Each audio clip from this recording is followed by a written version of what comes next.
السلام عليكم ورحمة الله وبركاته. أكم تشتور دفتو يوتيوب channel هذه كأورو أنا أعرف بجنا كان أفتني دمودي فنو كان براتين ولدتي بنيترنا إجا أكم مثل كبرت أرجع منو تقول كرابا يباي تقول ميداكاتي باي ببريداتي كبدي سينو بفيتين ترى أجا فيديو كينيا تمباتي ناولين ترى إسنين جتا أسوان مو ور channel كنا فاريتاتن subscribe gochuudhaan maatii keenya ta'uu hin dagatina.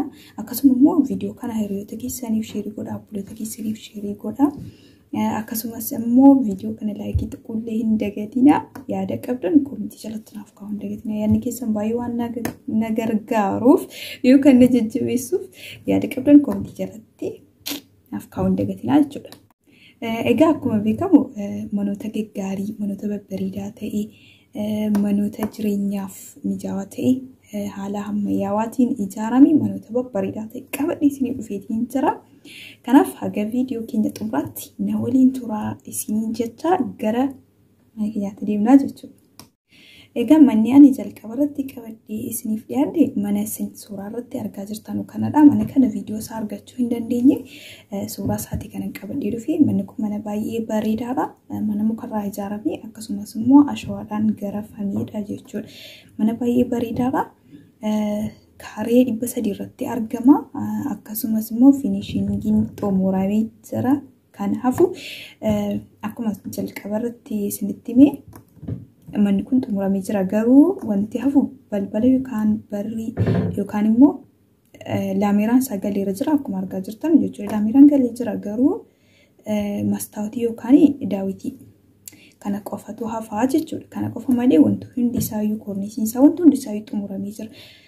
Kanaaf abbaa mana kana bitachuu barbaadan karaa keessaan dubbisuu dandeessu. Manni kun lafa guddaa irratti argama. Lafa kaaree 300 irratti argama. Seera qabeessadha. Kanaaf manni kun immoo bakki argama isaa godina Jimmaa Aanaa Limuu Gannat. Akkasii warreen bitachuu barbaadan karaa keessaan dubbisuu dandeessu. Lakkoofsa abbaa mana kana bitatu isiniif hin kennaa jechuudha. Manni inni lammaffaa irratti argamu mana baay'ee bareedaadha. Mana baay'ee seera qabeessaan ijaaramedha. Mana haala ammayyaatiin ijaaramedha. Viidiyoo isaa qabaa isa kana viidiyoo isaa ilaalleellee walitti deebuu dandeenya. Manni kun mana baay'ee seeraan ijaaramedha. Kaaree 300 irratti argama. Inni kunillee magaalaa Jimmaa safarri addaa isaa AGP bakka jedhamudha. AGP Bishaa Hotel bakka jedhamudha. Abbaa mana kana bitachuu barbaadan karaa keessaan dubbisuu dandeessu. Manni kun mana baay'ee bareedaadha. Egaa viidiyoo isaa seeraan ilaallee walitti deebina jechuudha. Egaa akkuma argaa jirtan gibbiin isaa keessi yookaan mooraan isaa keessi kana fakkaata. Baay'ee tokko bareedaadha akkuma isin argaa jirtani.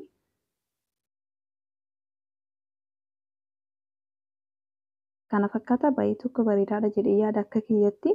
Isinillee akkasinitti tolu abdiin qaba. Baay'ee bareedaadha. Mana baay'ee qulqullina gaariidhaan ijaaramedha. Kana fakkaata bakkeen manichaa wallatnee gara keessoo isaa waliin ilaalla jechuudha.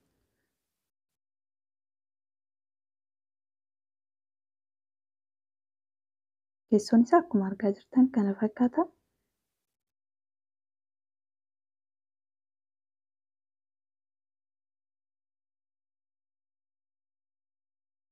Kuni kushiinaa yookaan kichiniidha.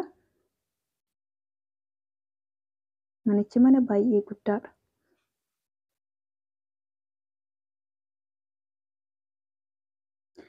Kun immoo saaloonii jaraati jechuudha. Saaloonii manichaati. Saalooniin isaallee akkuma argaa jirtan baay'ee tokko guddaadha. Kun immoo kilaasii rafiitii yookaan immoo manyita beetii isa jedhamu jechuudha. Kilaasii ciisichaati. Kun immoo akkuma argaa jirtanu mana shaaworiiti jechuudha yookaan shaawor beetiidha.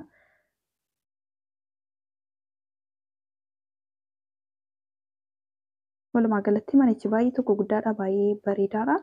Mana maatii guddaadhaaf ta'udha. Haala gaariidhaan mana ijaaramedha. Abbaan illee mana kana bitachuu barbaadan akkuma jalqaba isiniin jedhe karaa keessaan dubbisuu hin dagatina. Bakkeen isaa yookaan mooraan isaa keessi kana fakkaata.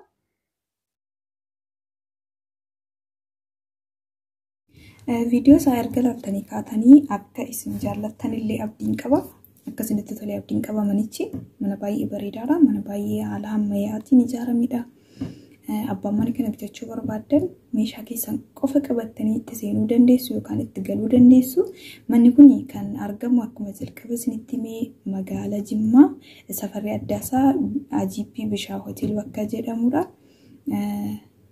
Miliyoona 3.5 yookaan miliyoona 3,500 jechuudha gatiin isaa. Kaaree 300 irratti argama lafa guddaadha akkuma isin ilaaltanii gibbiin isaallee yookaan bakkeen isaallee yookaan mooraan manicha baay'ee guddaadha jechuudha. Kanaaf abbaan mana kanallee bitachuu barbaadan abbaan mana kana gurguru waliin wal quunnamsiisuu waan danda'uuf karaa keessaa na dubbisuu dandeessu jechuudha. Kanaaf lakkoofsa kiyyaa dhumarraa isiniif kenna yookaan koomentii jalqabaa jalaayyuu argattu.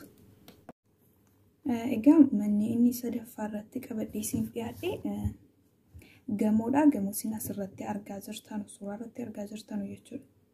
Mana kana akkasiin jaallattanillee abdiin qaba. Manni kun innillee magaalaa Jimmaatti argama. Rift Valley bakka jedhamutti safarri Addaasaa Rift Valleyidha. Kunillee mana baay'ee guddaadha.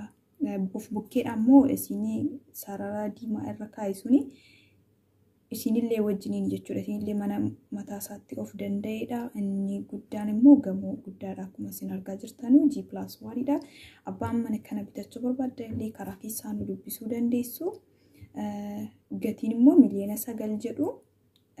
Egaa itti dhiyaattanii abbaa waliin dubbachuu dandeessu. Abbaa mana kana gurguruu fedhu waliin itti dhiyaattanii waliin dubbachuu dandeessu. Lakkoofsa jaraa isiniif kenna. Lakkoofsa isiniif kennuun dawwaltanii gaafattanii waliif galuu dandeessu jechuudha.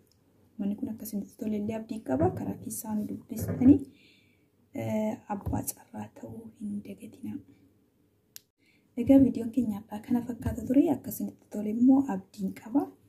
Egaa wanti isin beekuu qabdan yeroo baay'ee birrii isaa dandatee gatii isaa danda'amu raamii jettu baay'ee yeroo baay'ee jechuudha. Kanaaf akka godina biraa ilaaluurra godinni Jimmaa baay'ee tokko rakkasaadha dhugaa dubbachuudhaaf.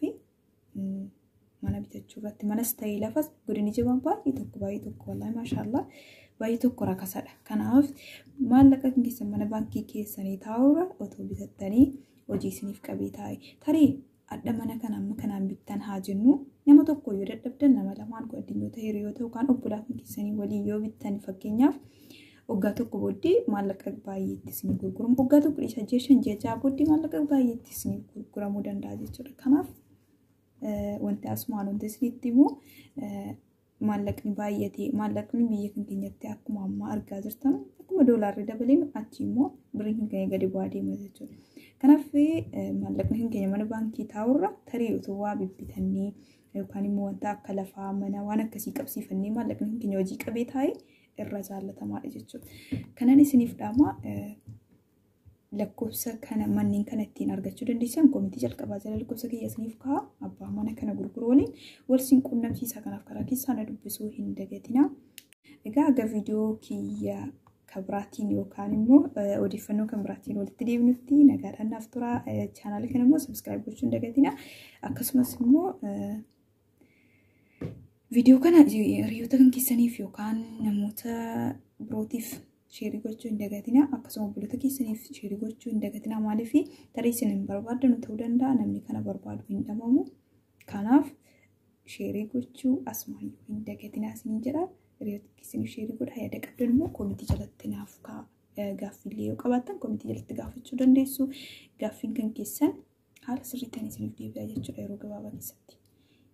Kanaaf waan qabdan gaafachuu dandeessu. Aga viidiyoo kan biraatiin walitti deebinutti yookaan odeeffannoo kan biraatiin walitti deebinutti nagaan naaf tura.